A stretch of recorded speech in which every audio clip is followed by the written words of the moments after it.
Please do subscribe to Prajabheri News Channel.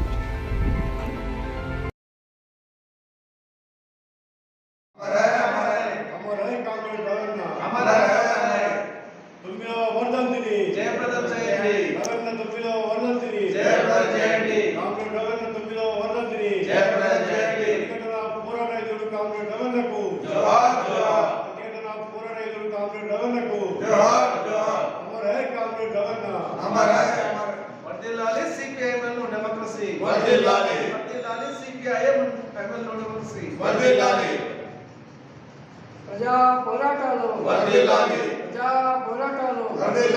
CPIML democracy Jawahar comrade రవీంద్రకు ప్రతిఘటన పోరాట యోధులు comrade రవీంద్రకు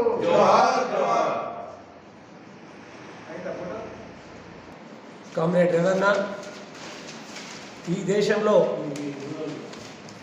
విప్లవాన్ని సాధించాలి, మార్పును తీసుకురావాలి అని చెప్పేసి తను ఒక 50 సంవత్సరాలుగా ఈ ఉద్యమంలో ఉండి చీలికవాదానికి వ్యతిరేకంగా ఉండి ప్రతిఘటన పోరాటాన్ని నిర్మించి ఇక్కడ లక్షలాది ఎకరాల భూమిని సాధించి గిరిజనులకు హక్కులు కల్పించే దానిలో రవణ ప్రముఖ పాత్ర వహించడం జరిగింది.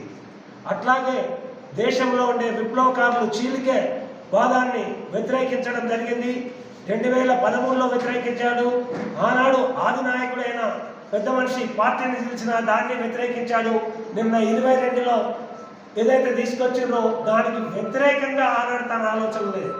ఆనాడు దాకా ధైర్యం చేయని పార్టీని చీల్చాలంటే ధైర్యం చేయని నాయకులు మొన్న 2000 కామ్రేడ్ రవణ అమరుడైన తర్వాత ఈ పార్టీని చీల్చడానికి కొద్దిమంది నాయకులు వాళ్ళ పబ్బాలు గడుస్తలేవు, వాళ్ళ మాట చెల్లుబాటు అయితే లేదు అనే దాంతో ఈ కేంద్ర పార్టీ నుంచి వెళ్ళిపోవడం జరిగింది.